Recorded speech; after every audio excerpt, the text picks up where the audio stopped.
Ladies and gentlemen, boys and girls, welcome to the final Sunday FUNDAY of the 2024 calendar year. It feels crazy to say that, but we are here on this Sunday, December the 29th, talking everything from bowl season pre-New Year's Eve. We've also got some transfer portal movement as the portal window has officially closed. One of the top signal callers in the SEC has made his future plans well known. And we got some other stuff to discuss, including looking back on the year that was in 2024, not just for the conference, but for us over here at SEC Unfiltered as well. Again, I'm Chris Phillips. He's Dave Shumate. He is Cole Thompson. Appreciate each and every single one of you tuning in here on this Sunday morning, as you have done all season long. We appreciate each and every single one of you. Make sure you like, subscribe, turn notifications. Check us out via podcast, where you get your podcast. You can also find us across all social media platforms, as well as our website, secunfiltered.com. And, of course, this segment brought to you by our friends over at Prize Picks. Guys, head over to prizepicks.com. Use promo code SECU and sign up to get $50 instantly when you play your first $5 or more lineup. Guys, we're less than a week away from conference play tipping off in college basketball. Of course, we got the bowl games continuing to go on. The NFL season is heating up as it comes to a close, and we get in the playoffs. Before you know it, Major League Baseball will be here. You want to make sure you're in on all of the action with our friends over at Prize Picks. So, again, prizepicks.com, promo code SCCU to get that $50 bonus today when you play your first $5 or more lineup. Gentlemen, the final Sunday FUNDAY of the 2024 calendar year. And, again, we got a lot to discuss. Going to give our latest thoughts on all things bowl season. Of course, we know what's on the horizon with the college football playoff, with some of these New Year's Eve and New Year's Day bowl games. But a lot has happened to this point in bowl season. SEC and not, maybe you're an ACC fan who has just watched that cluster of a you-know-what during bowl season and you want to hear somebody talk about some good football. We'll even welcome you in here with open arms. Again, the portal window has closed as well, and we had some names enter at the buzzer that are pretty notable. A fan base up there on Rocky Top is reeling a little bit going into the end of the year. Also, again, Carson Beck making his future plans known. We'll give some thoughts on that. And like I said, look back on the calendar year that was 2024. So many great successes for us, for the SEC, everything in between. So, again, want to make sure we highlight that. But, again, of course, as always, I'm Chris Phillips. He's Dave Shumate. He's Cole Thompson. Boys, appreciate you taking the time. Really excited to talk all things SEC. We got a lot to discuss here on this. We kind of put a bow on the 2024 calendar year, I feel like. Yeah, no, I'm fired up about it. It's that time of the year. I don't know how y'all feel, where it's a little like I lose what track of day it is sometimes. Dude, I've done exactly that. I don't know if it's my 1-year-old, but I do see. I mean, the greatest thing though is like, oh yeah, man, you're looking at your calendar 2 days out, and you're like, all right, we got that's like the other day we had SEC games on every avenue, every window of the day. So you're fired up to see some great college football bowl games, like you mentioned, Chris. Not even SEC ones. You mentioned college basketball coming up. Fired up about that. Maybe the greatest non-conference performance in college basketball history. You mentioned Carson Beck. That'll be interesting. You mentioned Mike Matthews. Heard y'all got in a little bit of a tiffy with the old Southern California fighting Trojans the other night, man. Them celebrating. We stayed up till about 4 a.m. to do that, by the way. That's the one thing. I love bowl season. I would be good on never having a 10:30 kickoff Eastern time ever again because, again, I didn't get to bed till 4 o'clock that night from Cole and I talking again. I even had somebody, our good friend Cruz, comment. He said, yeah, Chris, I watched the reaction video. The lights were on, but nobody was home. You could tell you were exhausted. So, yeah, I'd rather not do that again, but whatever. We will if we have to. But, I didn't realize how big of a fan base USC had and how passionate they were until they're passionate as all hell. They're fantastically passionate. They're so fantastically passionate that at some point they're going to realize that they were the most overrated and over-disgusting team in 2025. But hell, I'm so glad that you got a win over a Texas A&M squad that I expected to go 8-4. So, I mean, that's what you want to hold your hat on to, USC fans, by all means. Glad that your 10-2 seasons and winning at the start of the year was all worth just finding a way to finish 7-6 against the 9th-ranked SEC team with the first-year head coach. But yeah, congratulations, I guess, on getting a win in the Las Vegas Bowl. Nobody thought that was going to happen in 2025. I do want to point this out really quickly, guys, because, again, we want to talk about, obviously, some of the stuff that's happened bowl season with these SEC teams. But I do want to highlight our friends over at the ACC. They're having a historically bad bowl season. 0-10 against the spread, 1-9 overall. So I just wanted to throw that out there. You can say bowl season doesn't matter all you want, but 0-10 against the spread. So if you've just been fading the ACC, and I was one of those dummies that unfortunately I took UNC in the game against Boston College, I've won some money against the ACC. I've had a very good bowl season, in case anybody was wondering, but just wanted to throw that out there. So I want to throw that out there. We got some ACC folks that love to chirp us and chatter us on social media. Yeah, just crawl back into your hole, and we'll see you next football season. I'm asking y'all here. This isn't like I feel like sometimes I come off as like it's a rhetorical question, but I'm asking y'all. So like, I know I used to back. I don't know for a year. What year? And maybe y'all still like hold it to the same standard. I think your conference bowl record matters. Again, it's a good topic of conversation, but I feel like it doesn't at the same time anymore. Because again, like there's so much layers and context to all these teams that are missing and whatnot. Like what year, or do you still maybe put in a lot of stock of it? Did you kind of start taking a step back and being like, you know what, it's not as big of a deal as it used to be? I mean, dude, back when I was in college, I remember the SEC had that one day in, I think, 2010. Yeah, it was in Alabama, beat the crap out of Kirk Cousins and Michigan State. Like, that was a team that went 9-3 for Alabama. And I think the SEC won every game against the Big Ten back then. It mattered more back then because you had a lot of those guys back as your core team. There weren't as many opt-outs. I mean, I'd say probably about 2018, 19. I was going to say 2018 because I go back to the first time where here's the thing. When did it start mattering less? When opt-out started happening. Like when these teams started looking like a shell of what they were in the regular season, you're like, you want to win, and it'd be great to win. And again, we've seen the best of bowl season this bowl season, right? We've seen Vanderbilt beat Georgia Tech and how big of a deal that was for Deigo, Pavia, and the Commodores, and now all this momentum. It means different things for different teams and different programs. But I think the moment guys started opting out, and I go back to 2018 Belk Bowl when Deebo Samuel opted out for South Carolina, and they lost to Virginia in that bowl game, 28-0 in that game.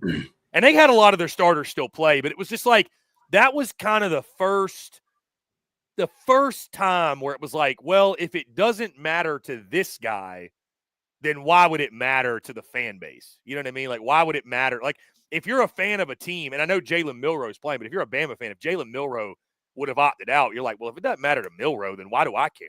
Because if it's a 10-win season. And I mean, that's why. Right. I understand. I'm just saying, I think that's where, like, the school of thinking started. I mean, listen, we could maybe have a full-on debate about this, but, like, the Cam Ward situation. Ooh. Are you really gonna, like, I mean, if you're a Miami fan, I guess it depends on who you are, but it's like, how unserious are bowl games? A dude is literally sitting out the second half after he gets a record in a game that is like down to the wire, back and forth, because he's protecting and that's fine. He's protecting his future, his own future. But like, you can't then say, well, this game is super important because your star of your team just showed you that it's not. He just told you it's not. I agree and I disagree. Yes, I agree that in a sense it's not as important because, again, your star player, the reason why you got to a 10-2 regular season and the reason why you got to win over Virginia Tech, you got to come back over Cal, was probably not taking it as serious. And for him, more power to you. I get it. You want to set a record. You want to go down in history for all-time leader in passing touchdowns in college football. And you know that you're going to be secured as a top 5 draft pick. Now, that's going to be a question that, again, he's going to have to answer to scouts and GMs inside the huddle and inside the rooms whenever he's at the combine in several months about where they are and why you made that decision. That'll be up to him. Cole, you really quickly, you tell me, because, again, you cover the Texans. You know the They're NFL. going to care. They're going to ask him. See, I didn't think NFL, they would care. Just because I feel like it's like, I don't feel like the NFL, again, I could be just totally off. But it feels like to me it's more about talent and projectability, and they're kind of like, again, they're going to ask it in a way to see if it gets him pissed off. It's going to be like, hey, dude, what do like? I mean, I just. But as long as he answers the question correctly, set out the second half, like that's kind of weird. As long as he answers the question correctly, they're not. Go back and watch James Daniels stuff they showed on camera was awful. Like, so some of the times it don't even matter. I say, but again, what they're going to do is they're going to ask him And depending on the franchise, they're going to care or not. And some people have already made up their mind on Cam Ward. Like, I didn't learn anything from Cam Ward's game playing against Iowa State. Who he is as a quarterback going into that game is who he was coming out in the second half. That was it. Like, I know who he is as a quarterback. That's not going to change my opinion of him at all when it comes to a player standpoint. But Emory Williams, think about this for a second. That's your guy going into next year. That is a guy that you think is going to be your starting quarterback. John Mateer was in the running. You missed out on him. So now you got to wonder, do we have a quarterback that we believe in? Do we have some young wide receivers, no Isaiah Horton in this game, that we believe are only going to expand past this season? Do we have offensive linemen that did not opt out? Do we have running backs that we feel are good enough to compete for an ACC title in 2025? So it is important for them to be out there. And for me as a fan, I want to see what my team is going to look like next year. Because we're paying a bunch of money to Mario Cristobal to be our option. We're paying a bunch of money to the NIL collective to spend like no one's business. And we play in a conference to where we just watched as SMU in year one went undefeated in the season play. We want to be at that level, and it's year 4 now. So I want to know that we have left no stone unturned with every bit of this team. I want to know that we have our quarterback long-term. I want to know that we have some young playmakers. I want to know that the play calling is really good. That's where I'm at. So the bowl game does matter, even if Cam Ward opts out. The problem is that Cam Ward, again, this became a 4-quarter battle, and you just got to sit here and wonder if you are a Miami fan. If he plays into the third quarter and we take a 24-point lead, does Iowa State find a way to come back and eat the Pop-Tart? Which, by the way, I'm always for bowl games because you don't get this type of nonsense in the playoff. You don't get to watch as a Pop-Tart is born and then screaming for bloody murder as they're being put into a toaster and then cannibalized on national television, and they tell the children to shield your eyes. Like, you don't get that type of ambiance. You don't get the mayo dunk. You don't get the cheese that's dipped on you. You don't get Fran Brown covered in eggnog. You don't get those things in college football playoffs, but you do in bowl games. And to me, that is what makes bowl games awesome. You celebrate your success by doing the most nonsensical, random things that are out of left field, and people love it. And people are all in on it. That to me is always going to be priority number 1. I love it. Yeah, I don't think anybody's against bowl. I mean, anyone who loves the sport of football, I think would be, hey, if football's on, I'm turning it on. I don't think it's that. I just think there's not a lot of momentum you really can take from it except for a handful of teams. Like, I think Arkansas needed it. Like, I don't really think Oklahoma got anything out of their game the other day, like win or lose. Yeah, you didn't want to have a losing season, but like those fans were pissed no matter what. Yeah, I don't think anybody from Norman would have been hanging their hat on like a 76 Navy. win. Yeah, I mean, it sucks to lose, but I mean, what do you tell me? What do you think they're more mad about right now? Losing a Navy or losing Zach Alley to West Virginia? Both. I think Zach Alley. Both, but I think the Zach Alley one cuts that one cuts kind of deep right now. But let's go ahead and start with the Oklahoma game, because to me, I'm sorry, we talked about this with Vanderbilt with Alabama. Vanderbilt's a great team. Vanderbilt's a great story. Vanderbilt with Diego Pavia. How dare I doubt that man? How dare I ever not give him his flowers where they are due? But it's Vanderbilt. You're Alabama. You should never, ever. I don't care if it is a bunch of 4-star freshmen. I don't care if you're on the road. I don't care if you're playing on the third level of the sun. You do not lose to Vanderbilt. There is a standard that is set in Tuscaloosa about beating a team. You don't lose them. Well, you did. So congratulations. Now you have egg on your face, and you have to live with that blemish for the rest of your life when every other Alabama team will not lose to Vanderbilt. When every other Alabama team will skull drag Vanderbilt. You get to live with that loss. It's the same thing for Oklahoma.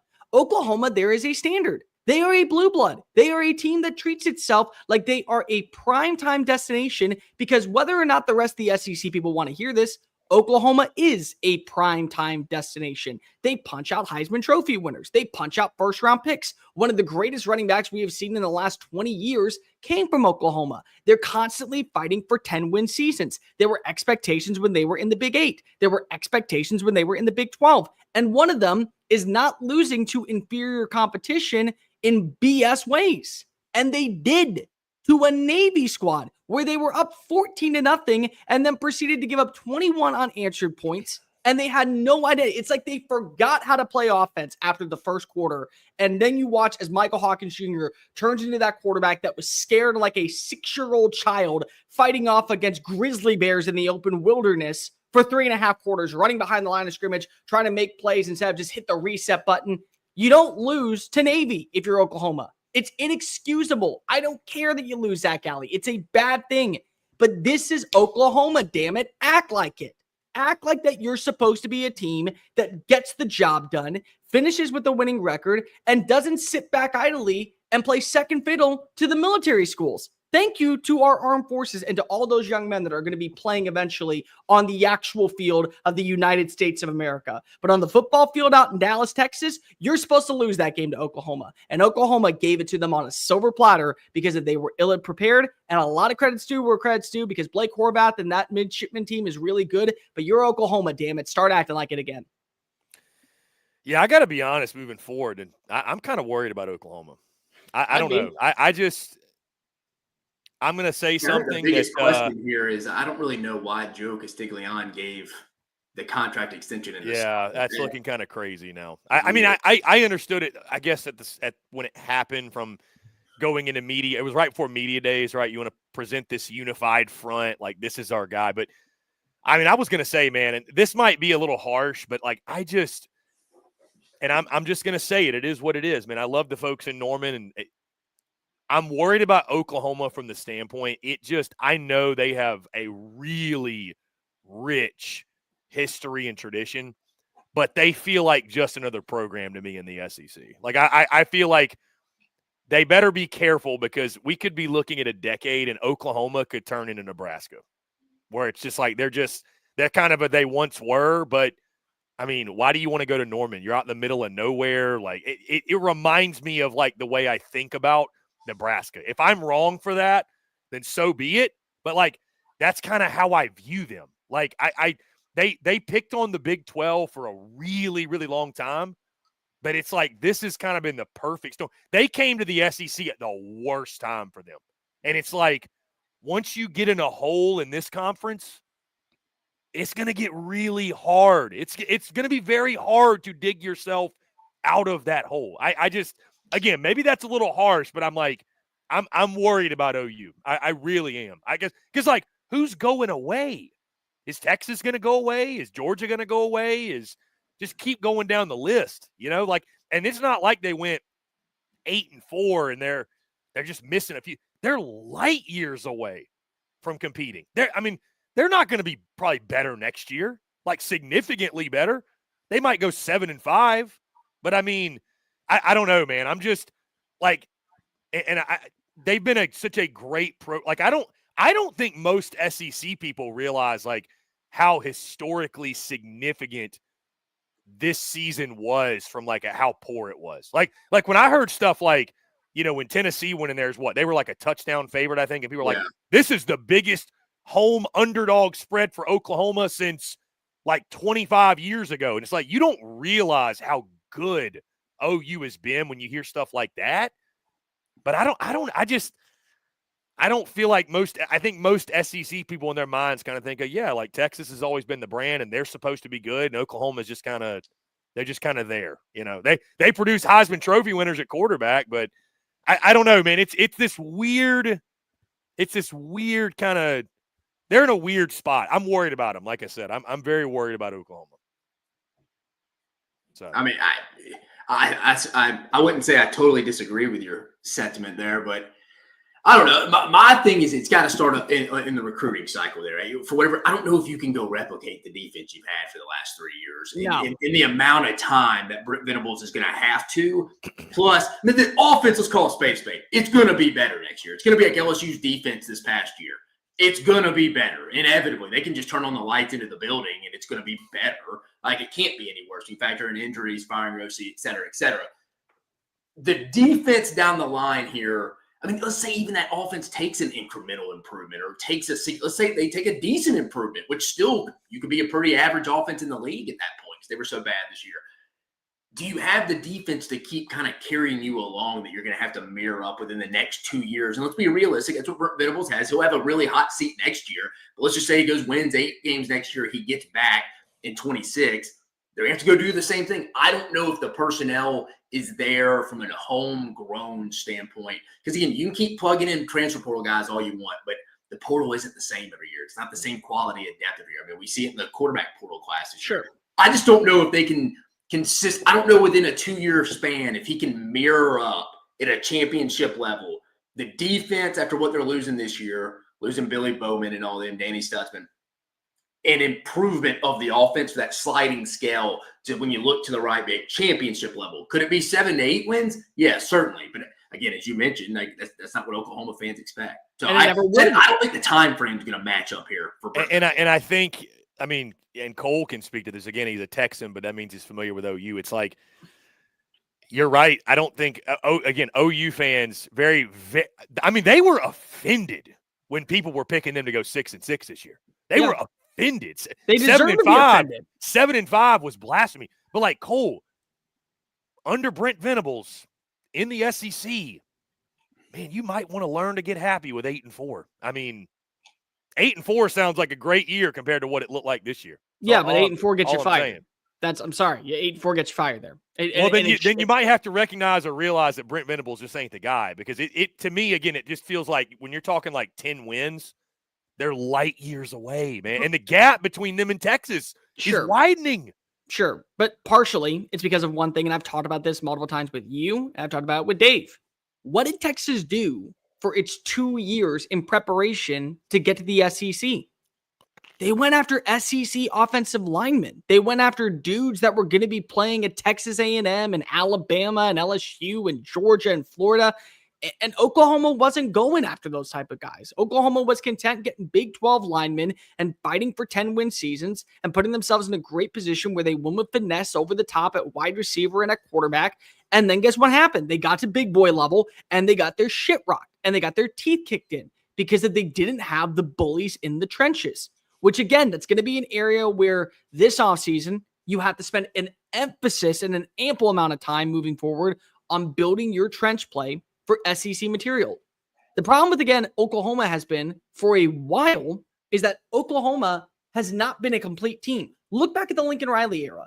They had one of the most explosive offenses with quarterbacks that were going to New York City for the Heisman Trophy presentation, wide receivers that were competing for Biletnikoff Awards, All-American after All-American. Even the offensive line had All-Americans. Big 12, regardless, they were All-Americans.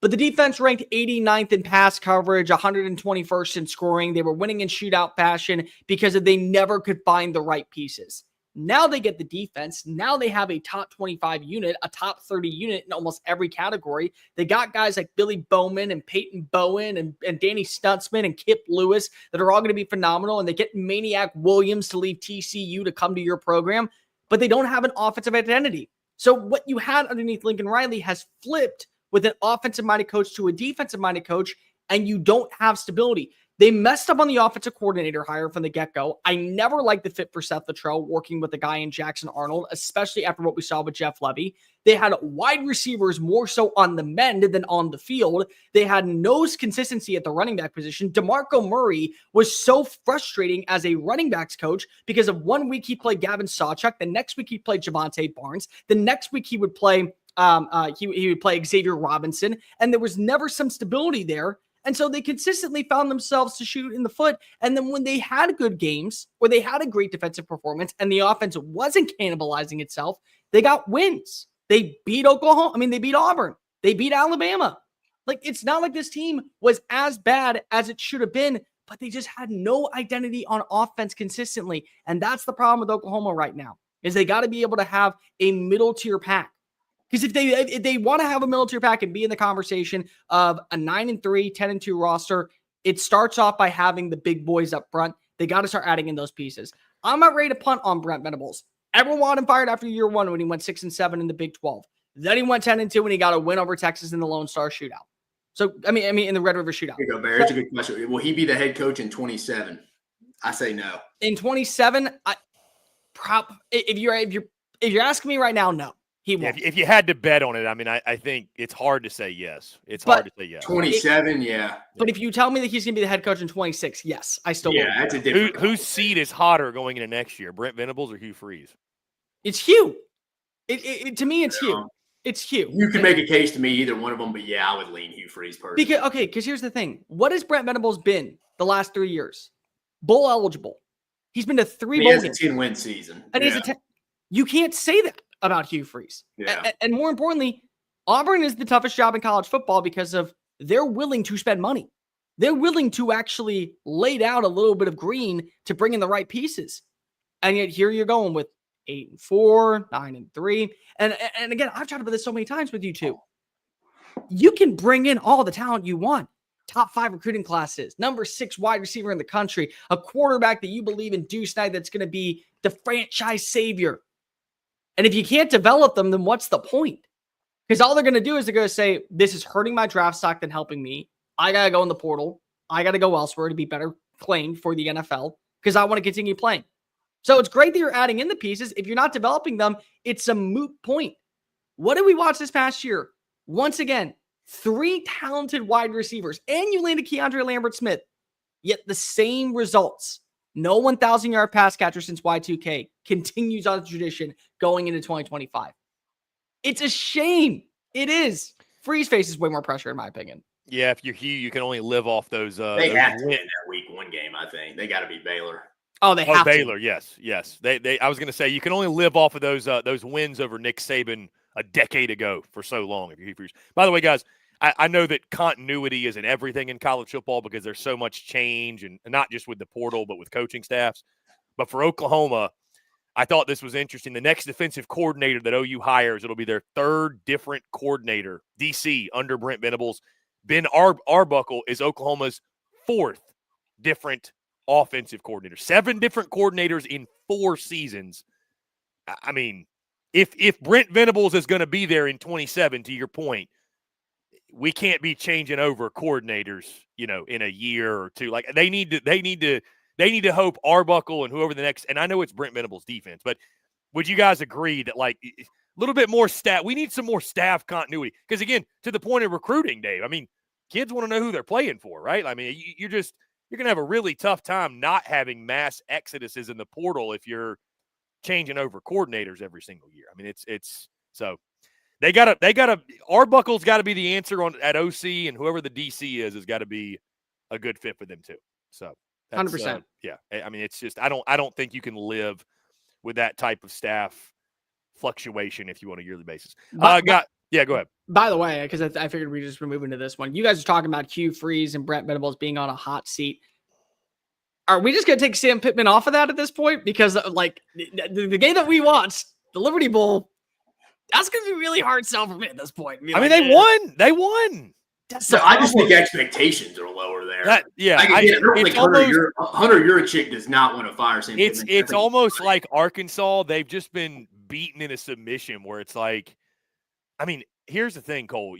And I went to Fayetteville, but you asked those Arkansas fans what the expectations are. I literally asked them over the course of a decade, realistically, what are the expectations for Arkansas football to make a college football playoff? They told me 0. They said 0. Like, they just want that program to win 7 or 8 games. I mean, this comes from folks that I've talked to, and I mean, Dave has talked to. There's a firm belief in that program. You get to bowl eligibility, we're good. They ain't getting rid of us. Like, so it's like Pittman's seat is high, but I mean, if Auburn doesn't win 8 games next year, right, there's going to be hell to pay on the Plains. Can Arkansas get back to 6? If they win 7, he's probably back. I think 6, they make a move. I'm just so okay. Because at some point you just have to, right? You can't just keep doing the same thing. Me and Cole were talking off air before we came on CP after doing our portal reaction grades. And it's kind of like, if you're an Arkansas fan this year, Chris, and me and you've talked about it, it's like we're reliving the 2024 offseason once again. Like it's literally like, all right. We're going to be talking about the same things. Yeah. Yeah. I'm just so mad at that game. I'm so mad at that game. Joey McGuire. That's why, because it's Joey, and when we were doing the reaction video talking about Oklahoma, who would be the coach that I would potentially target and place Brent Venables, I said Joey McGuire. McGuire let me down. Again, I show him nothing but love. But this is more so about Arkansas. Arkansas is a couple of plays away from not blowing it against an Oklahoma State that ranked dead last in the Big 12 this past year, from finishing with an 8-5 record. 8-5, I'm not complaining as much, but it's like I see the talent. I see the vision. I see Bobby-Petrino's offense actually working. I watch this team not cannibalize itself and have too many self-inflicted second half wounds. And I'm like, why can't you do this consistently? This is why I'm calling for change. This is why I'm saying, Sam, I love you. You're a fun cook, but you're not a great one anymore. It's time for you to retire because of what I watched against Texas Tech. Keep in mind, guys, we want to talk about how A&M disappointed or how Oklahoma disappointed in their bowl games. This was the 12th ranked team in the SEC going up against the 5th ranked team in the Big 12. A Big 12 team that has all the momentum because they're number one in the transfer portal, and they're going to be a threat next year to win the conference. And they skull dragged them for the first quarter, the third quarter, and the fourth quarter. They didn't even make it a game. They weren't playing nice out in Memphis at all. I mean, I think that game was kind of and again, we'll keep in mind that, at Texas Tech, their starting quarterback wasn't playing. All these teams, the rosters look kind of crazy. But that game was kind of a microcosm of what Arkansas was and how we're going to talk about them going into next year.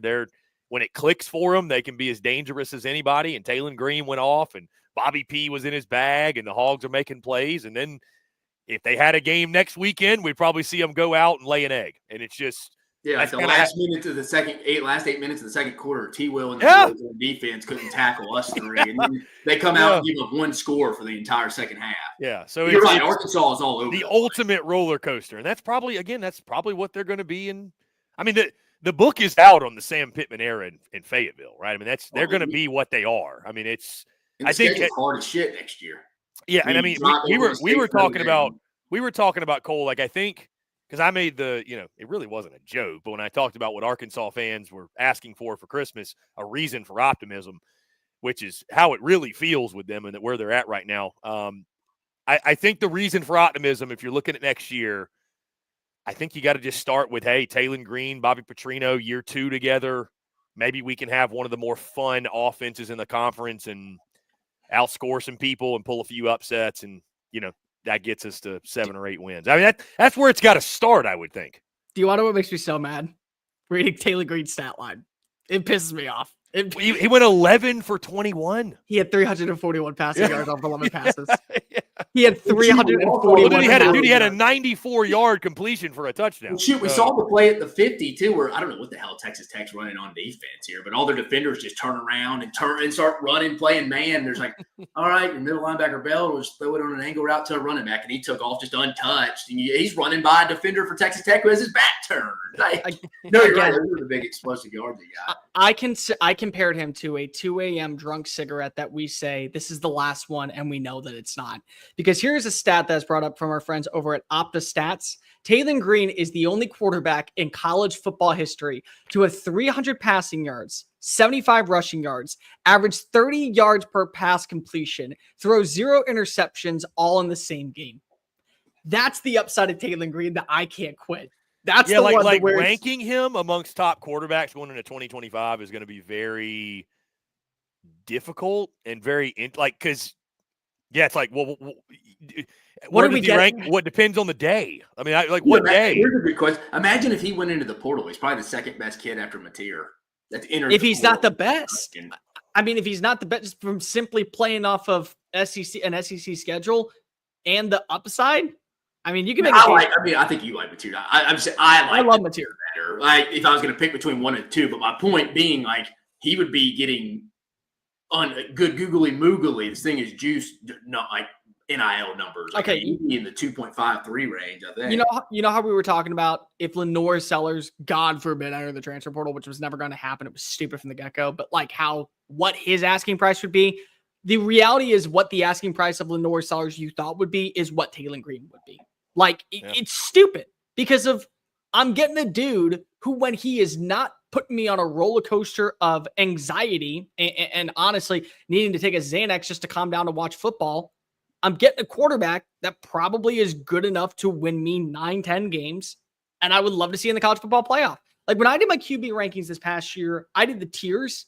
Taylen Green's going to be in his own tier. Because it's what Jekyll Hyde version am I getting? Am I getting the one that's going to throw for 375 and 4 touchdowns? Or am I getting the one that's throwing for 472, 2 touchdowns, 3 interceptions? And that's the frustrating part. And again, you look at Arkansas, they got a double-digit win against a quality Big 12 team and lost so much talent. It wasn't like they had all of their weapons out there at running back, at wide receiver, at tight end. Luke Haas is in the portal. They were missing some pieces on the defensive side because they all transferred. And they looked like not only a quality team, they looked like a team that if you threw in the Big 12, maybe was playing in Arlington this past year, which says a lot. I think of all the teams right now, guys, like if gunned ahead, I would feel most confident just blindly saying 2025 Arkansas is going 6-6. Sure. I think they're probably going to be the easiest to predict of anybody. It's like, well, they'll find a way to get there. 6-6. Georgia Tech Vandy, really quickly, guys. Again, Deigo Pavia gets the 35-27 win. How dare anyone say he shouldn't be back next year? I can't wait to watch Pavia do it again. Run it back. Love his energy on social media since he's smoking the cigar for winning the Birmingham Bowl. This was one that Dave and I talked post-game. Cole, any thoughts on doubting Deigo Pavia again and losing? Okay, I don't have any doubts about it because, again, it's Deigo Pavia. How dare I ever blame it? Number one, he is a dictator. He is not a governor. He is, without a doubt, the owner. I was the only one to pick the doors in the pick 'em, right? That was the one, which, by the way, on a side note for everybody out there, that was the one that when the dust settles and when the numbers are crunched, it was Deigo Pavia. It was always Deigo Pavia that was going to give me the dub. It was always that, and we were laughing about this, Cole, today, picking Toledo to beat Mississippi State.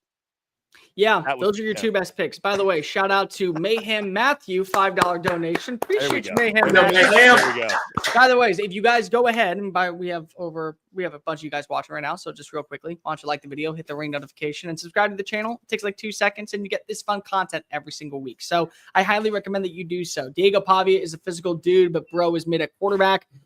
It's Vanderbilt, and if you get to 8-4 next year, that's one of your better seasons. If Deigo Pavia is that guy and gets an upset win, build him a statue. He owns the state of Alabama.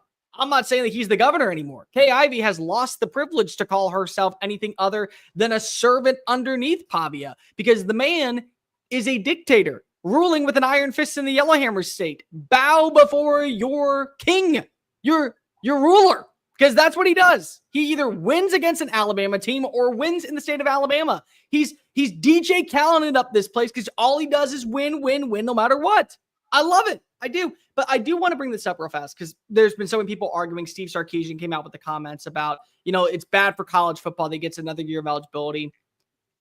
I don't have a problem with what Sark said if it's for a player that got a D1 offer and was already a D1 player. But this was a kid that had to walk on at a JUCO school, play 2 years there before he got to the FBS level. So I believe that he does deserve one more year of eligibility because of one of those years was playing at a lesser tier school. That's just my 2 cents on it. And I'm excited to have him back next year. I'm excited that he's going to come back. I'm excited that you're probably going to have Eli Stowers back next year. And think about this for a moment, guys.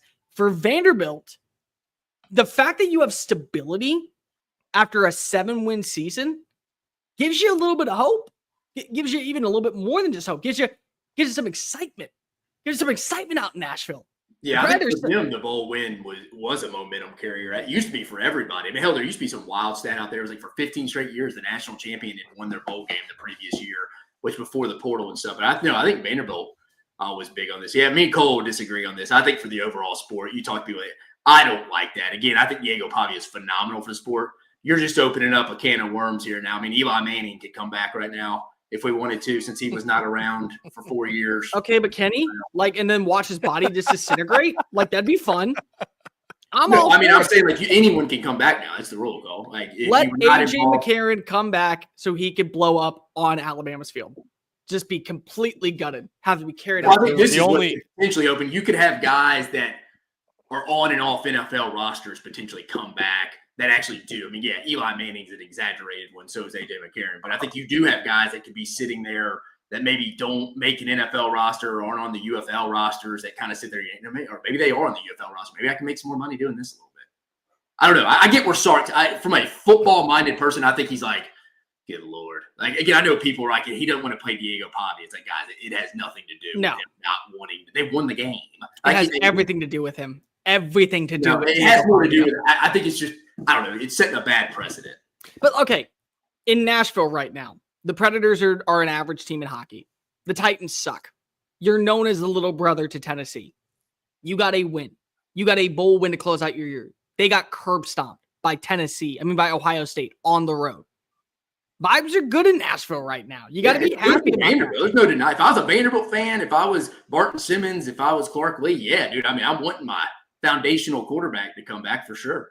And I'm just excited for the Vanderbilt fans because, the thing that we're blessed with going on the SEC Unfiltered Tour is we made sure to stop off in Nashville and check out US Bank Stadium. That's a good fan base. That's a fan base that appreciates door football. Yeah, That's a fan base shout out to Lot too. That's a fan base that absolutely next year is going to have better ticket sales. They're going to have better when it comes to the student fan base. They're going to be more bought in.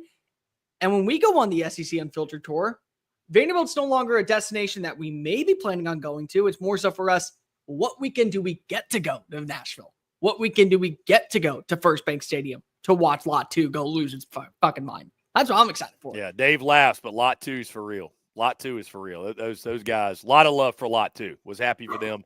They were at the game, actually, which not surprising at all. No. But, I will say this, though. I get what Dave's saying. I get what Sark's saying. There, and obviously the toothpaste is out of the tube. The only rule in college sports is there are no rules. Yeah. There's no more because obviously I was a college athlete. You had 5 years to play 4. I don't think that really exists anymore, unless I'm wrong. I don't know. I mean, no. I mean, again, we're all just kind of making. Here's the thing: if you're willing to sue the NCAA, you're going to win. Whatever it is, you're going to win because they have no interest taking that thing into court or anything of the matter. Dave, I definitely want to give you an opportunity to talk the A&M USC game. This was a game that obviously Cole and I were up into the wee hours of the morning discussing. Thoughts on, was this one, Dave, be honest, it's okay, because it was late. When did you go to bed, and what were your thoughts when you woke up and you saw that A&M had found a way to lose this game? So, halftime, I took a nap, woke up with about probably 10 minutes left in the third. Then my phone dies on me, and something with our kid came up, so I was a brigade there. But no, I watched most of the game on my wife's phone, actually. At the very end, though, I did not have my phone. My phone was dead and lost for most of that night. But no, it was a game that this is one where I feel like this is the one where the team in the SEC, when we were ranking these bowl games, needed it the most, and I thought would be interesting. They showed it for most of the game. They were up for the majority of the game. But this one's going to sting. You can tell Mike Elko he shows where's the most. He was pissed. He was pissed. Yeah. Part of his asshole personality was coming out there, and I get it. That's a bad loss, dude. Because that's a USC team that, let's call it space, but just a very average team. I know they're 2-0 against the SEC, LSU, and A&M this year, but they're a pretty average team across the board in the sport of college football. You blow in a 24-7 lead in the fourth quarter. That's a tough pill to swallow rolling into the offseason a little bit for a first-year head coach guy like Mike Elko again. And then take away just that game. What'd you lose? 4 out of your last 5? You just kind of melted down after that LSU game. And what'd you lose to? You lost to South Carolina, Texas, Auburn, and then USC. So, yeah, you lost 4 out of your last 5. You would have liked to finish the season stronger, at least winning at one of those. South Carolina was going to be a tough one. Texas was going to be a tough one. That Auburn game and this USC game would have been the one. Imagine if they won those 2 games. Again, they're probably not playing USC if they beat Auburn, but you feel a lot different about the season. 9-3, your first year, potentially 10. I don't know. I think they left some true, I use the term a lot, meat on the bone. They did. I don't know. That's a sour taste you leave in Sin City. That's one where I'm like, all right, me and Cole talked about it. I don't really either way care about the Oklahoma Navy. My opinion on them doesn't change their season. That one to A&M a little bit, I'm like, all right, it's a B+, solid first season for Mike Elko and them. Now after that, it's like B- a little bit. I got to drop my grade a little bit on the season. I don't really do that a lot with these bowl games now because, my opinion's pretty much made on you. This one, though, I had to change my opinion. That's a tough pill to swallow, man. That's just totally collapsing in the fourth quarter. Cole, I know you and I talked about it, but anything else to say to the USC folks? Again, we had a lot of USC fans inject their opinions. Yeah, we did. In the comments. Did.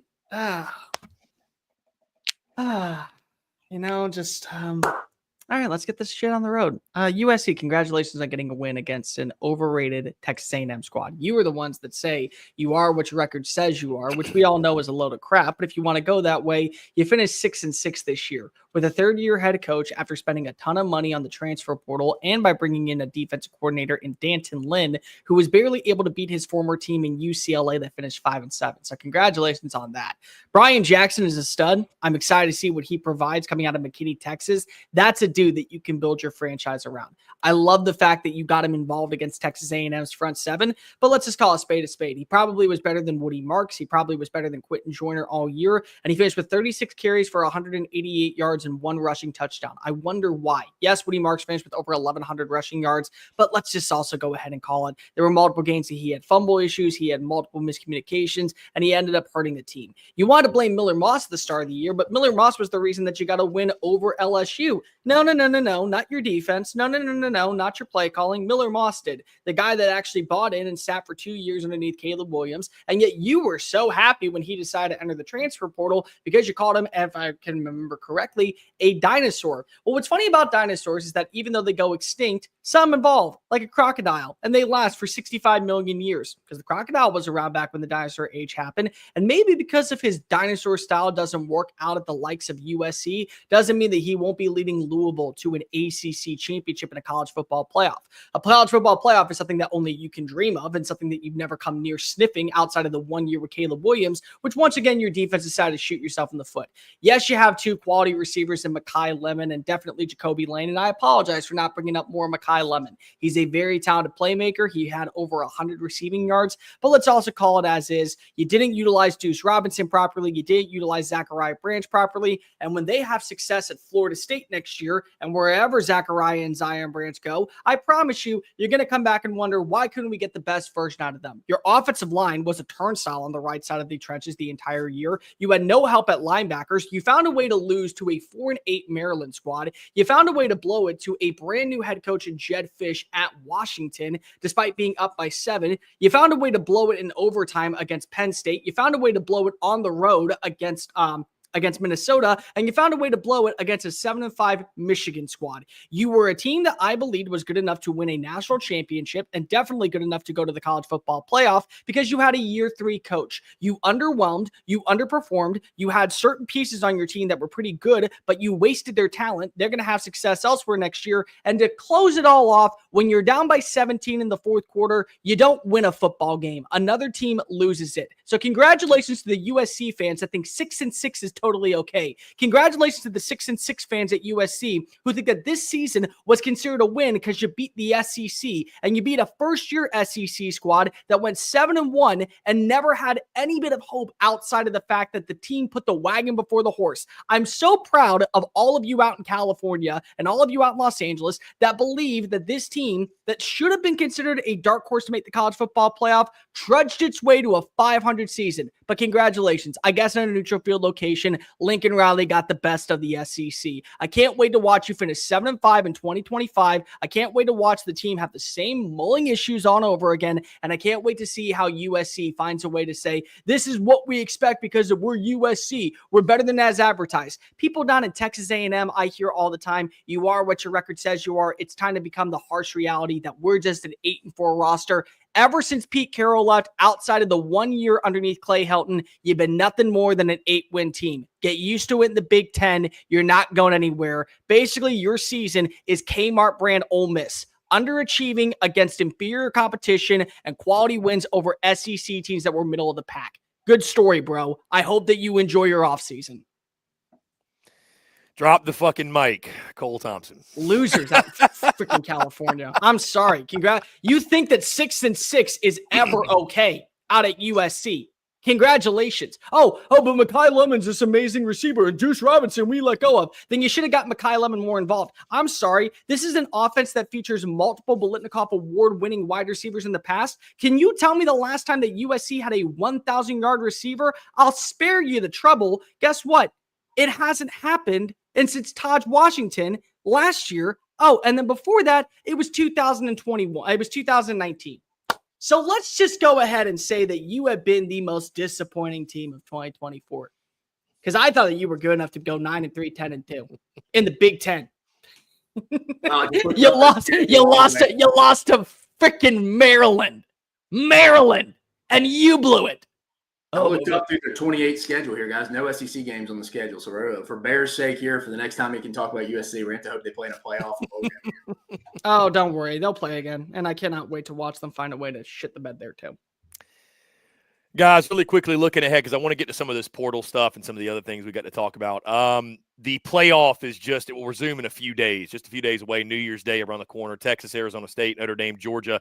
Are you guys feeling more, less, or the same when it comes to confidence level in picks? All three of us went Texas. All three of us went Georgia.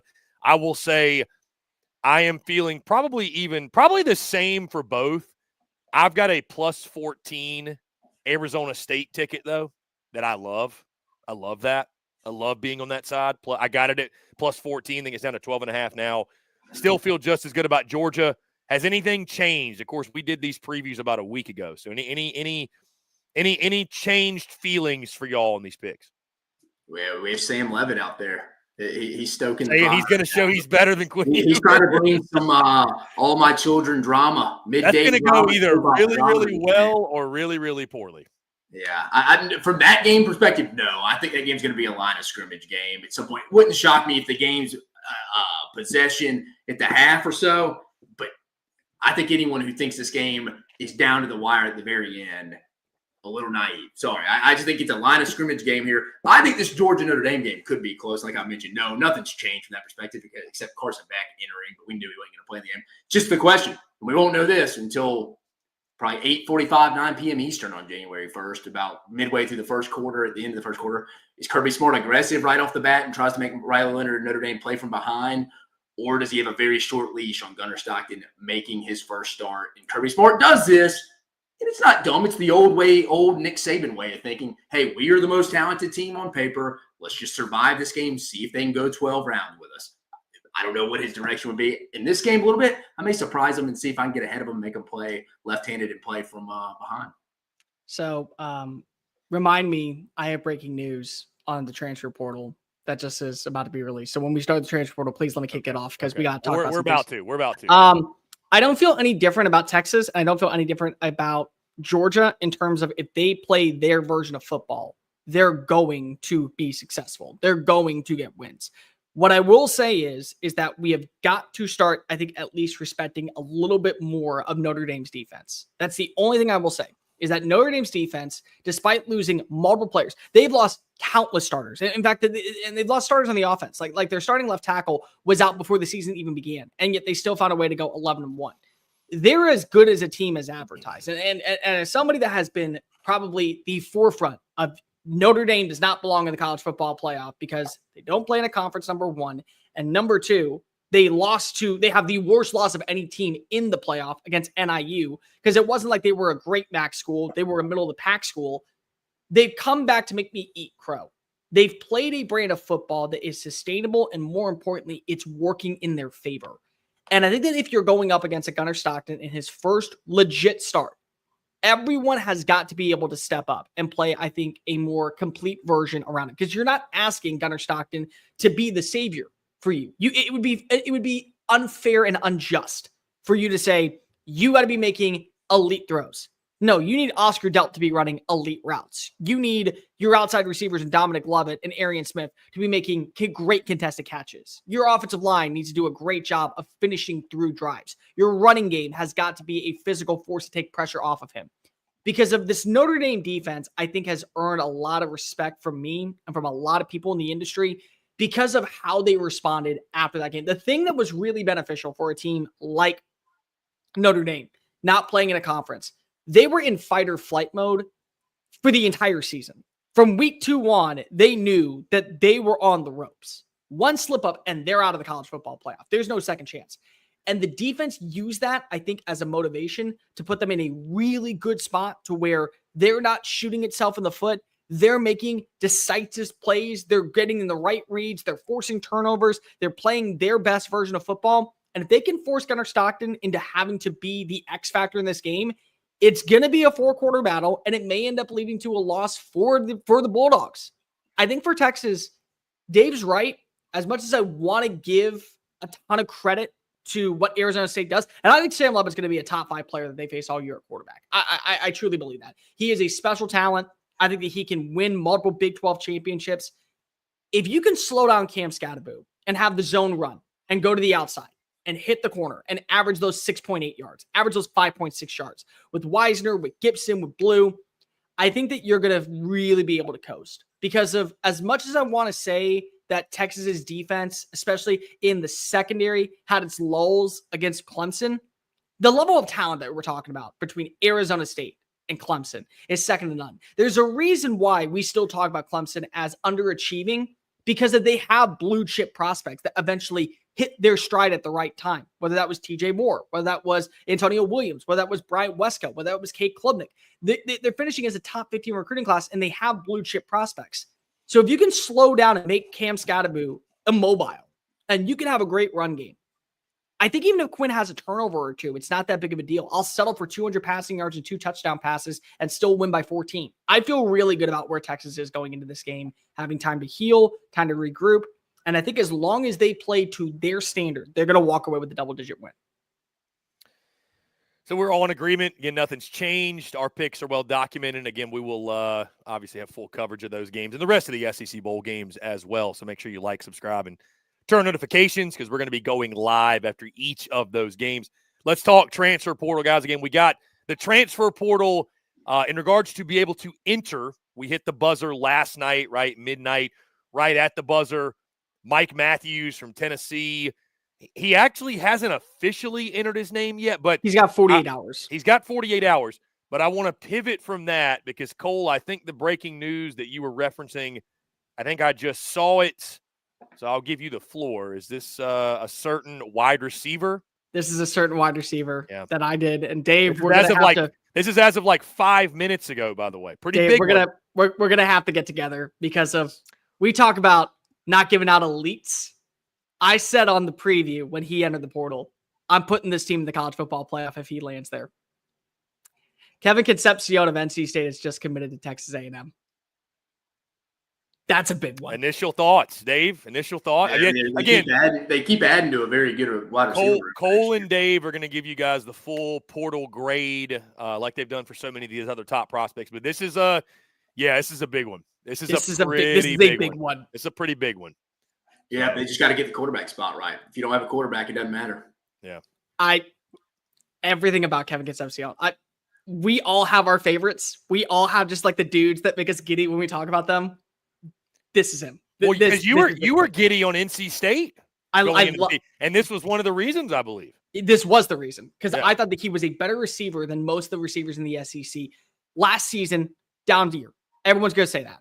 But still, 5'11", 186, can play the Z position, can line up in the slot, 124 catches, 1,600 yards, 18 touchdowns in 2 years. Won the ACC Rookie of the Year. He was fantastic for this team. For this Wolfpack roster. He is a phenomenal route runner. He does not drop balls. He makes plays after plays. He is consistently moving the sticks. This is a dude that when I look at is at the level of, holy crap, we may have a Biletnikoff caliber wide receiver. I am over the moon when it comes to this game. I hype up a lot of players. Dave tells me I'm too optimistic, and I'm okay with that. I know that I am Mr. Happy. Cole got all 16 teams in the I am happy-go-lucky, all 16 SEC teams to go. I said on the preview when I did this, when I did the preview on where Kevin Concepcion land, whoever gets him is going to the playoff in 2025. I truly believe it. I love this kid so much. I love everything about this. You heard it here first, Aggies. Is the player individually? Yes, but it also comes in fit. And Colin Klein, to me, especially near the end, he's not really used to having these kind of weapons. I don't know. Again, you got to keep everybody happy in that room, in a room that got a lot of personalities. I like just the individual player, you grading him alone. Yes. If he was with Steve Sarkisian in Texas, I'm jacked because you could move him. Oh my God. Inside, outside, be in the backfield. I don't know if Colin Klein's comfortable doing that. That's my only concern. Fair. And I will say Texas A&M was in my pecking order third on the list. I thought Texas should have been number 1. I thought South Carolina should have been number 2. I thought Texas A&M should have been number 3. That would have been the order I would have gone after Casey Concepcion. Because if you put him in Texas offense, again, the versatility he's going to play in is second to none. But also, think about this for a second, Dave. They added in Mario Craver from Mississippi State. They added in Micah Hudson. They added in Casey Concepcion.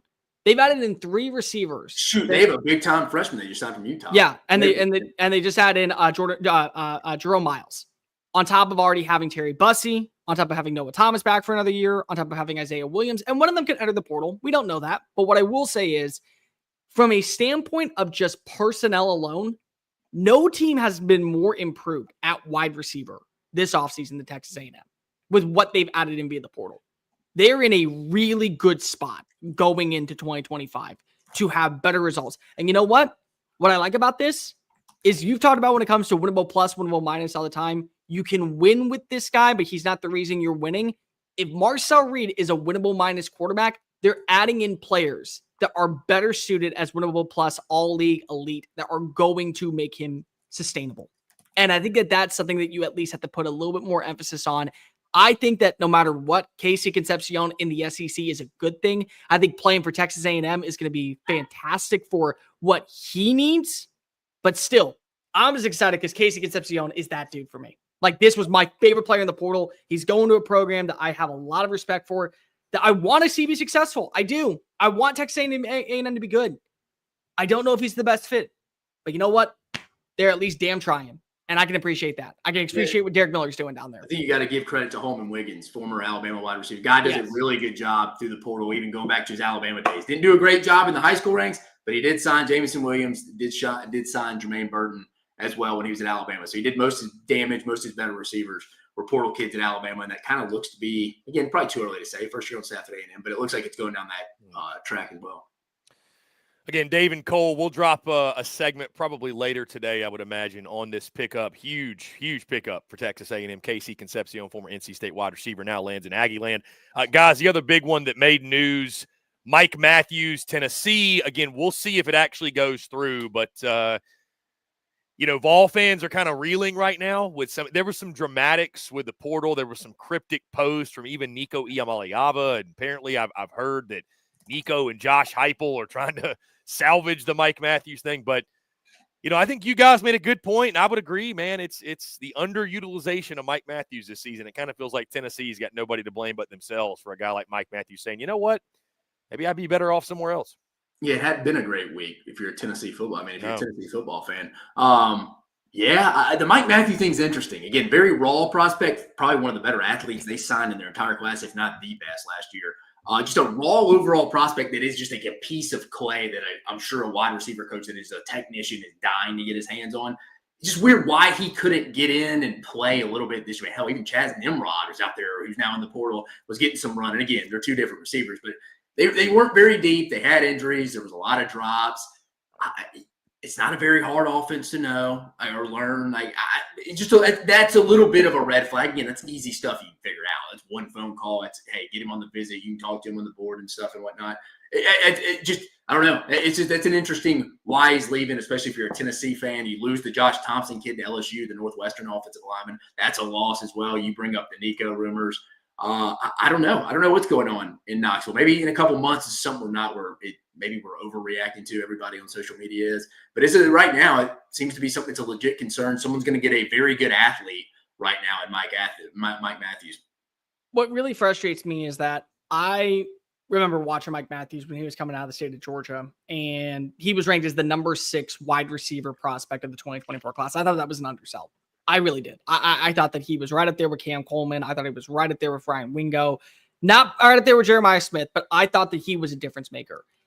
And the problem that I have is, regardless of what Josh Heupel wants to say about getting more veterans involved, bringing in guys like Chris Brazzell in the transfer portal, whatever you believe is the best course of action, when you're having wide receivers dropping balls the way that Dante Thornton did at times, the way that they were unable to win with Brew McCoy, the way that Chaz Nimrod wasn't able to continue to grow, you're a team that has an opportunity to finish the year 10-2 with a lot of momentum and close the gap in the college football playoff race to guarantee your spot. And they got 10-2. So I'm not downplaying it, but you have to be able at this point to say, I don't really care about veteranship or seniority or NIL or anything.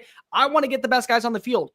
And when you have a guy like Mike Matthews, 6'1", 186, good route runner, great after the catch, finishing his year with 7 catches for 90 yards and 2 touchdowns in 11 games, and he only plays 107 snaps.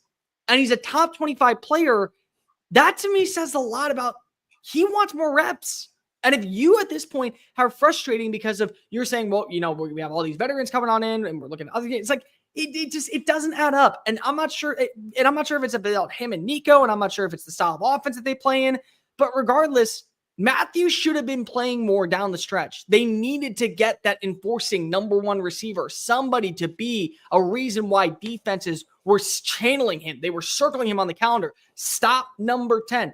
And Squirrel White's in the portal. And now Mike Matthews in the portal. It's frustrating because this was a dude, for my money, had the highest upside of everyone in that receiver room. He had the most eligibility left of everybody in that receiver room. If him and Nico Iamaleava are speaking the same language going into year 2, how are you not excited about what you got in Rocky Top? A place that just proved this past year with a solid run game, a great defense, and a more improved offensive personnel next year, we're going to be right back in the running for a college football playoff berth. And maybe they will be able to salvage it. Maybe it's going to be the same thing like Jalen Mbakwe going to Alabama. But if they don't, I can promise you he's going to get his due. And more importantly, somebody is going to get a super talented athlete that can be a number 1 wide receiver by the end of his sophomore season. They absolutely can. It's kind of a shame that right now we have to have this conversation when it comes to a guy like Mike Matthews. But I also am going to say the quiet part out loud. This one's on Josh Heupel and this one's on the offense. You knew that you needed to get him more involved. You chose not to. Guess what? He got pissed off and now he's probably leaving to go elsewhere because of it. Been a interesting last 8 days or so for Tennessee. That goes without saying. Guys, as we wrap up here, other notable news, Carson Beck officially makes his future plans known. He is entering the 2025 NFL Draft. Was anybody surprised? I mean, this is kind of what I expected. I did not think Carson Beck was going to be back in 2025, especially when you look at the quarterback class. And I know we've talked about it before that quarterbacks are always overdrafted. And, when I think of Carson Beck guys more so, I just think the last of a dying breed. I mean, how many more times are we going to see guys that wait their turn and sit behind guys and stay at the same school? And you think about what Beck did in his career in Athens. Obviously a lot of success. So and it's certainly an up and down year this year, but again, you win the SEC championship. Were you guys surprised at all by the news Carson Beck in the draft? No, I think either way, if someone talking close to their collective over that, I think he was asking for more money than they were even going to be willing to pay if he wanted to come back, where I think they may have just let him walk. And that'd have been an interesting perspective. Can you imagine if he just would have entered the portal and decided he wanted to come back to college football? Carson Beck's an interesting one because I feel like I've always kind of said, like, what is his best win? But I think also at the same time, two things can be true at once. If you listen to the show, I feel like I say that a lot, but I think that's where most things aren't black and white. We're usually, in all things in life, we usually live in the gray area. I think he could be one of the more underappreciated guys, though, too. I mean, the guy won a lot of football games. Again, did he lose to Alabama in the SEC championship game last year? Did he not play well in Oxford this year? Yeah. Did not play in Austin. That was a win for him this year. Yeah, he had some lows. He had some highs as well. The second half against Alabama. He's just an interesting one because overall he probably had the least amount of help of any Georgia quarterback here recently. Like, offensive line was always a little injured, banged up with him. Receivers were all over the place. Either at the beginning of the year, his best receivers, wide receiver ones, his big X guys were getting kicked off the team. I mean, even in games, we have guys dropping footballs for him. I think he led the country. I think the Georgia wide receivers led the country. Yeah. Drop. So I mean, he's a weird. I think two things to be true at once. Was Carson Beck a little underwhelming, and you wish he kind of had that it to him, some shit to him, kind of a little bit more of a leader in the locker room? Because he isn't. I don't think that team looks to Carson Beck as kind of a leader. You can kind of see some of the stuff. They kind of gravitate. Again, does this mean Georgia's going to win the national championship? No. I think the team, from a leadership standpoint, kind of leans to Gunnar Stockton a little bit right now, just from a personality standpoint. Because if you know anything about Carson Beck, committed to Florida to play baseball for a while, committed to Alabama to play football for a while. He comes from a well-versed family. I think a lot of things have always been done for Carson. Mom calling compliance, figuring stuff out for him. I think that's where he never really fully had the locker room, but I do think overall you got to love the tenure for him. Now, maybe does it not bring a championship with him being healthy? Yeah, they won the SEC championship game, and I guess he did finish the last play. But I don't know. He's a weird breakdown again because it's not all him. It's not all his legacy is complex. Yeah. It's a complex legacy. Yeah. No, I'm not shocked he's entering the draft. I don't think he'd have been back in Georgia no matter what. he wouldn't have been back at Georgia, but it's going to go back to the same thing that we talk about with Quinn if he decides to go into the portal. The only thing that you're doing if you're Carson Beck, now getting hurt and not knowing what your timeline is for coming back, is you're hurting your draft stock.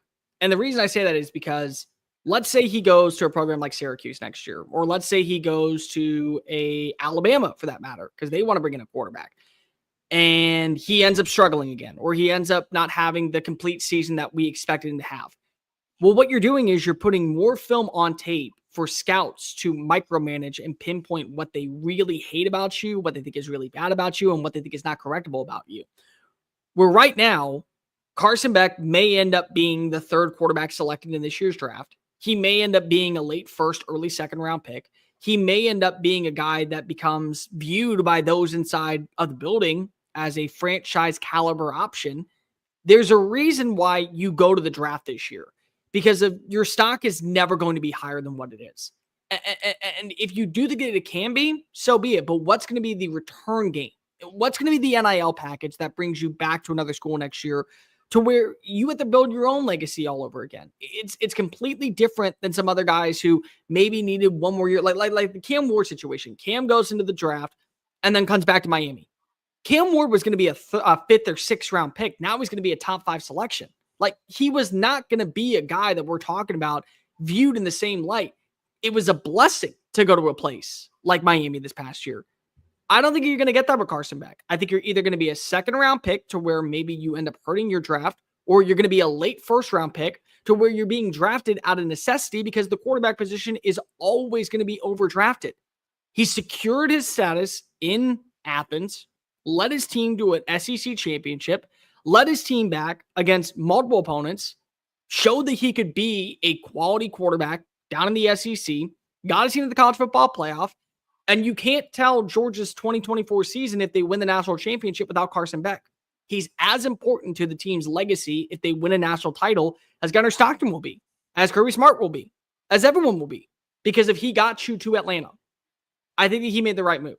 I don't envy anybody who's saying, well, he should have gone back for another year. No, he shouldn't. No, he shouldn't have transferred. Yeah, he shouldn't have transferred. He's doing the right thing in a weak quarterback class in a year where there are multiple teams in need of a quarterback. He's bettering his odds to get a higher pay grade, and his legacy in Athens is not going to be changed because of what happens now. Yeah, and again, I think he made the right decision. And to Dave's point, too, the complex legacy. I mean, we got to remember, guys, this was the guy that led the SEC in passing in 2023. And then 2024, again, was just marred by inconsistency. But to your point, Carson Beck was a great representation of the quarterback position gets way too much credit when things are going well and way too much blame when they're going poorly. Because, again, a lot of, and he made some, I mean, I saw him a couple weeks in a row and I was like, man, he's just making some throws. You're like, what is he thinking? But I think looking back on it now, not being a prisoner of the moment, I'm like, I think Carson was pressing because I think that he had so little help around him at times that I think he felt like he had to be Superman, because of the wide receivers dropping the football. Georgia didn't have the run game we were used to seeing. Again, that goes back to the line of scrimmage. I mean, Ole Miss, he played poorly. Don't get me wrong. They got whipped. It wasn't his fault they lost. Yeah. So, he got blamed for a lot of it, though. Chris, to your point, I mean, just look how Kirby Smart handled the guy compared to how he handled Stetson Bennett. Yeah. Like, hey, come here, buddy. Come here. You're fine. You're fine. Because I think they knew if game pressure gets this guy, we start ripping this guy, he's going to lose it. Where I think Stetson Bennett would almost give you the middle finger back. Kind of like, of course, okay, I'll go throw that again. It's in one ear, out the other. That's just kind of relationship. Yeah, dude, I was confirmed by that with people in Athens. Yeah, exactly to your point. Yeah. The guys more are wired you can tell, post game, you have Kirby, they're getting rocked by Ole Miss. And he's like, I would pick another quarterback over him in the country. Yeah. It's like, Kirby in the semifinal win against Ohio State, arguably the greatest comeback in Georgia football history to go to the national championship. They win a national championship. Post game is right. Yeah. Our quarterback has to start learning to throw those balls away or we're going to get our ass beat. It's like something you see Nick Saban say after a big win. It's like, damn, dude, he's on Stetson Bennett's ass. Like, dude, that wouldn't happen with Gunnar Stockton. It's a little bit more, come on, buddy. Come on. You're all right. We believe in you. We believe in you. A little more coddling. Guys, with that being said, the 2024 calendar year, essentially, we got a few more days, but putting a pin in it, the final Sunday FUNDAY of the calendar year. Again, this is something we're going to continue to do. It may not be the same day, same time, whatever, but we're going to come to you guys weekly in some sort of form or fashion, if you will, once the college football season comes to an end. But I want to say this, guys. I mean, there's really too many great memories and great moments to recount from, I mean, certainly all the games, but more specifically with us, with SEC Unfiltered. The tour comes to mind, you know, all the countless previews, the reactions, the preseason content. God, the months and months and months and months and months we spent breaking this thing down, dissecting it from every single angle. All the thousands of hours of content and everything we put in 2024 and all the hard work from you guys and our entire team. I will say this again, first of all, thank you to the audience. 2024, the first year of existence. You probably saw 2 days ago. That was the 1 year anniversary for the launch of SEC Unfiltered. To say that I'm thrilled with the progress and the impact that we made in our first year of existing is the understatement of the century. I mean, really, truly, I can't say thank you enough. Again, without you guys, your love and support, we would not be where we are and where we're going. But I also want to say to Dave and Cole, guys, I can't say thank you enough. Without you guys and your hard work, none of this would be possible. And the thing that I'm most grateful for is not only in 2024 did I make 2 new colleagues and 2 new comrades in this SEC Unfiltered journey, I made 2 new friends that'll last a lifetime. So I appreciate you guys greatly, man. It's been really, really cool. Again, it's been awesome to see, again, not just our evolution as colleagues, but evolution as friends as well. And you 2 guys have become 2 of my best friends through this journey, which is a really, really cool dynamic. I don't mean to get like overly sentimental, but you gave us the Shooter McGavin. Hey, not only did you guys I shared winning this tournament, y'all became friends as well. Yeah. So I mean, again, when you spend the amount of time that we spend together, I guess you could say you better like each other. But no, it's been really cool, man. It's been awesome. And again, I know we got a couple more days of 2024, but man, I know I speak for us all when I say I can't wait to see what 2025 holds. No, it was a blast. It's awesome. Fun 2024 season with you fellas. We do have a couple more days, which is why I peg all of you. I see how many people are watching right now. I peg every single one of you. Tell your friends, tell your family, tell your mortal enemies, tell your best of bros, tell your coworkers, tell the people that are in prison watching this, tell whoever you know about SEC Unfiltered, because ladies and gentlemen, we are not going away anytime soon. We are only getting started. This is a warpath toward the finish line of domination, of owning YouTube, of being one of the biggest entities in all of college athletics, because we're not going to go away when it's college football season's over. We got college basketball. We got college baseball. We're going above and beyond, and we're still going to have college football talk. So I commend all of you. I ask all of you, if you will, for a second, for Dave, for Chris, for our friends that are watching, wherever they may be, make sure that you help us get to 20,000 subscribers to close out 2024 and enter 2025. There's a few more days left. We're down to the finish line. Get 20,000 subs in year 1. Do you know how impressive that would be for us? And do you know how awesome it would be? We appreciate all 19.3 of you that have subscribed to the channel over the last year. We appreciate all of you that are going to continue to be a part of the content mill. But we're only going on up.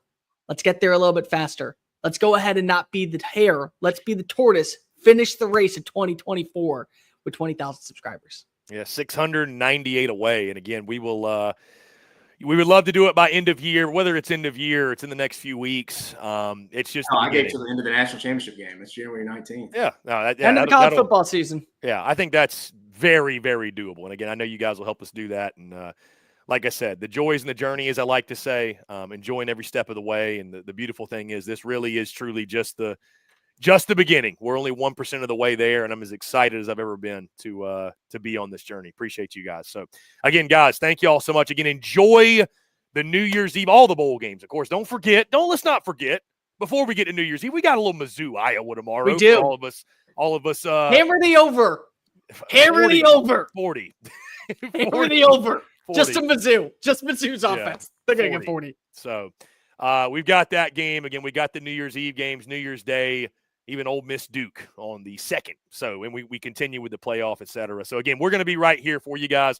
Heck, we got portal grades. We got everything in between, conference basketball, conference schedule starting for basketball. So, make sure you like, subscribe, turn notifications. Check us out via podcast. If you get your podcast, you can also find us across all social media platforms as well as our website, secunfiltered.com.